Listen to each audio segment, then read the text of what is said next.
किसी गांव में एक धोबी रहता था। इस धोबी के पास 2 गधे थे। धोबी का काम अच्छा खासा चल रहा था। दोनों गधों पर वो कपड़े लाद कर जाता और वापस मालिकों को पहुंचाता। इससे उसे अच्छी खासी उजरत मिल जाती। मगर धोबी फिर भी उन गधों से बहुत तंग था। दोनों गधों को दौलत्ती मारने की बड़ी बुरी आदत थी। एक दिन धोबी थका हारा काम से वापस आया और गधों के लिए चारा तैयार करने लगा। जब वो चारा डालने के लिए पहले गधे के पास गया तो दूसरा गधा अपनी आदत से मजबूर हो गया। उसने अपनी पूरी ताकत से अपने मालिक को दौलत्ती रसीद कर दी और जोर जोर से हींकने लगा जैसे इसे बड़ा मजा आया हो। धोबी दर्द से बिलबिला उठा, मगर दर्द और गुस्से को जब्त करके उस गधे को भी चारा डालने लगा। इस बार पहले गधे ने भी अपनी आदत पूरी कर डाली।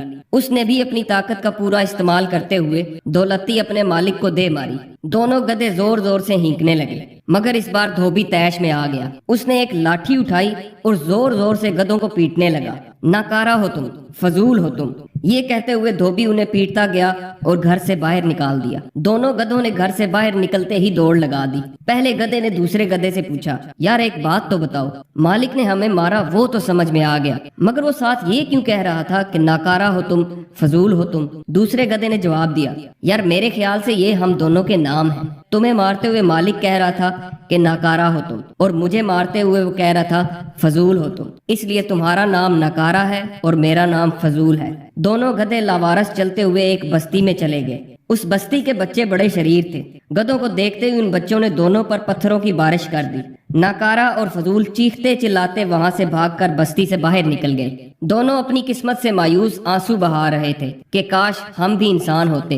देखो, गधा होने की वजह से हर कोई हमें मारता और पीटता है। अगर हम इंसान होते तो पूरी दुनिया में गधों के हक में आवाज उठाते। वो दोनों आपस में बातें करते हुए जा रहे थे कि अचानक उन्हें पीछे से आवाज आई, क्या बिपता आन पड़ी है तुम दोनों पर? नाकारा और फजूल ने पीछे मुड़कर देखा कि एक बूढ़ा जोगी उनके सामने खड़ा है। नाकारा और फजूल ने जोगी से कहा, महाराज देखो, इंसान हम पर कितना जुल्म करते हैं। हम जहाँ जाते हैं हमें मारा जाता है। हम बोझ भी उठाते हैं और मार भी खाते हैं। महाराज, अगर हम गधों की बजाय इंसान होते तो कोई हम पर जुल्म करने की जुर्रत न करता। जोगी ने उन दोनों की आंखों में आंखें डालकर कहा, मैं तुम दोनों को मानव बना सकता हूँ, परंतु मानव जाति की परिस्थितियां बड़ी कठिन होती हैं। तुम दोनों पछताओगे तो नहीं? नाकारा और फजूल यक जबान होकर बोले, महाराज हम नहीं पछताएंगे। भला इससे बुरा और क्या हो सकता है कि हम गधे हैं और कोई हमारी इज्जत नहीं करता। महाराज, हम तुम्हारी ये मेहरबानी कभी नहीं भूलेंगे, बस हमें इंसान बना दो। जोगी दोनों गधों को नसीहत करते हुए बोला, जिस जाति को जो जीवन दान किया गया हो उसके लिए वही बेहतर है। फिर भी तुम्हारी इच्छा अभी पूरी किए देता हूँ, परंतु मानव बन जाने के बाद हमेशा अच्छे कर्म ही करियो। ये कहकर जोगी ने थोड़ी सी मट्टी उठाई और कुछ पढ़कर दोनों गधों की तरफ फेंकी। दोनों एकदम से इंसान बन गए।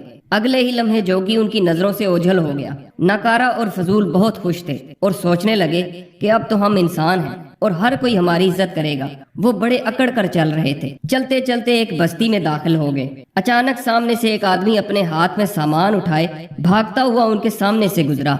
वो एक चोर था जो चोरी करने के बाद भाग रहा था। वो चोर एक दीवार फलांगने की कोशिश कर रहा था, मगर सामान की वजह से वो दीवार पर चढ़ने में बार बार नाकाम हो रहा था। इतने में पीछे से शोर मचाते बस्ती वाले भी भागे चले आ रहे थे। नाकारा और फजूल दोनों गधे जो अब इंसान बन चुके थे वो भी ये तमाशा देख रहे थे। नाकारा ने फजूल से कहा, देखो इस बेचारे को हमारी मदद की जरूरत है। ये दीवार पर चढ़ने की कोशिश कर रहा है मगर इसका सामान बहुत भारी है। जोगी ने कहा था कि अच्छे काम करना, इससे पहले कि ये बस्ती वाले इसकी मदद करें हम दोनों इसकी पहले मदद कर देते हैं, फिर हमारी बड़ी इज्जत होगी। चनाचे नाकारा और फजूल ने मिलकर चोर को दीवार पर चढ़ाया और दीवार से फलांगने के बाद चोर सामान लेकर भाग खड़ा हुआ।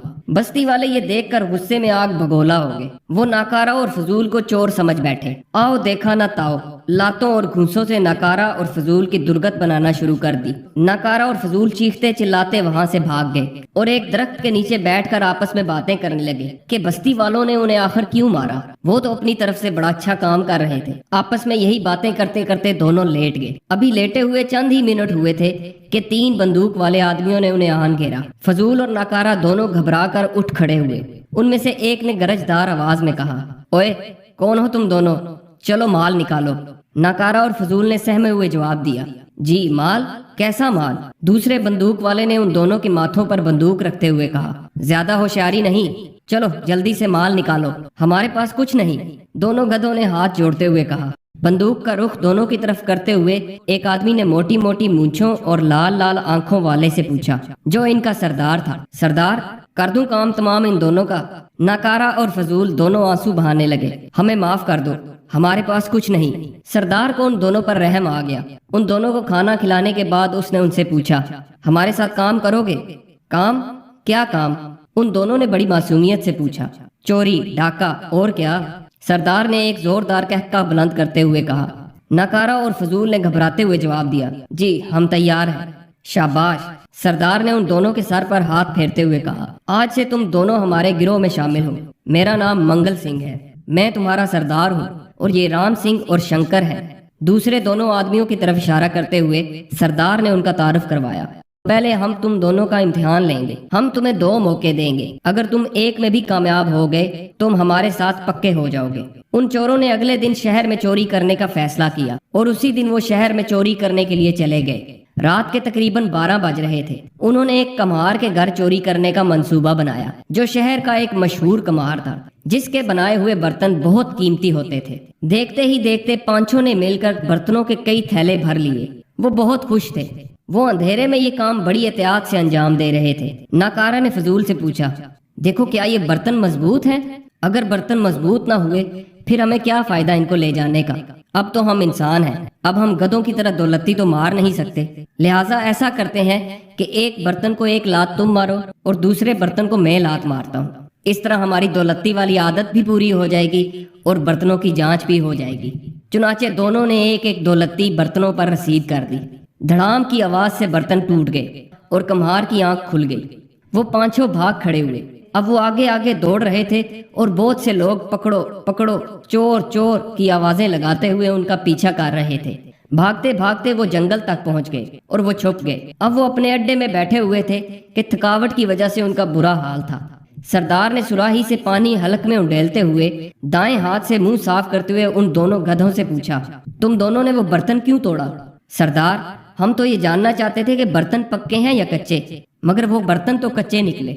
नाकारा और फजूल ने बड़ी मासूमियत से जवाब दिया, हाय राम, तुम दोनों तो गधे हो। सरदार ने मायूसी से कहा। नाकारा और फजूल ने एक दूसरे की तरफ देखा, गोया वो सोच रहे हो ये सरदार को कैसे पता चल गया कि हम गधे हैं। पांचों चोर अभी अपने अड्डे पे आराम कर रहे थे। उन्हें बहुत जोरों की भूख लगी। शंकर, तुम इन दोनों को अपने साथ लेकर जाओ और खाने का इंतजाम करो। सरदार ने शंकर और दोनों गधों को हुक्म दिया। सरदार मंगल सिंह और राम सिंह एक बरगद के पेड़ के नीचे बैठकर खाने का इंतजार करने लगे, जबकि नाकारा, फजूल और शंकर खाने की तलाश में निकल पड़े। चलते चलते वो तीनों दबे कदमों एक झोंपड़ी में दाखिल हुए।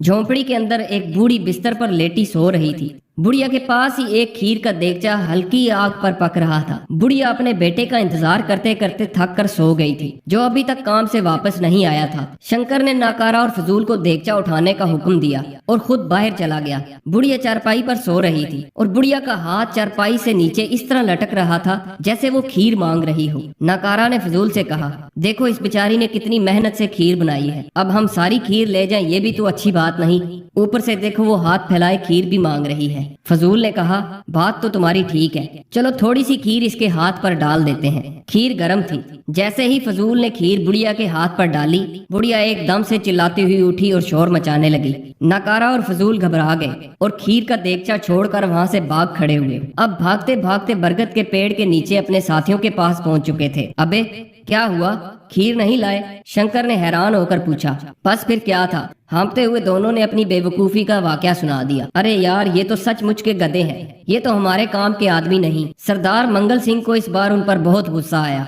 तीनों चोरों ने मिलकर उनकी खूब दुर्गत बनाई। दोनों मौका पाकर वहां से भाग खड़े हुए। इस बार वो अपनी जिंदगी से बड़े मायूस हुए और सोचा कि इंसान बनने के बाद भी सब हमें मारते और पीटते हैं। मेरे ख्याल से हम गधे ही ठीक थे। काश वो जोगी हमारे पास दोबारा आ जाए और दोबारा हमें गधा गधा बना दे। सच में इंसानों की जिंदगी तो बहुत मुश्किल है। नकारा और फजूल ये कहते जा रहे थे और आंसू बहाते जा रहे थे कि अचानक जोगी दोबारा उनके सामने नमूदार हो गया। जोगी ने कहा, बालकों, मैं न कहता था कि मानव जाति की परिस्थितियां बड़ी कठिन हैं, तुम दोनों पछताओगे। नकारा और फजूल दौड़ते हुए जोगी के कदमों में गिर गए और इल्तिजाएं करने लगे कि महाराज, हमें दोबारा गधा बना दो, तुम्हारी बड़ी मेहरबानी होगी। हमें आपकी बात समझ में आ गई है, हमें गधा बनाया गया था और हम गधे ही ठीक रहेंगे। आप हम पर एक मेहरबानी कर दीजिए, हमें दोबारा गधा बना दीजिए। जोगी को उन दोनों पर तरस आ गया। उसने दोबारा मट्टी उठाई और उनकी तरफ फेंक दी। वो दोनों इंसान से गधे बन गए। जोगी का शुक्रिया अदा करने ही लगे थे कि उन्होंने देखा जोगी वहां से गायब हो चुका है। नकारा ने फजूल से पूछा, अब हम क्या करें? फजूल ने कहा, मेरे ख्याल से हमें अपने मालिक के पास वापस जाना चाहिए। वो दोबारा दौड़ते हुए वापस अपने मालिक के पास चले गए। मालिक भी अपने गधों को देखकर बहुत खुश हुआ और दोबारा उनको चारा डालना शुरू कर दिया। दोनों ने यह अहद किया कि अब कभी भी मालिक को दौलती नहीं मारेंगे। दोस्तों, ये कहानी आपको कैसी लगी? कमेंट्स में अपनी राय का जरूर इजहार कीजिएगा और हमारे चैनल को सब्सक्राइब जरूर कीजिएगा। वीडियो देखने का बहुत बहुत शुक्रिया।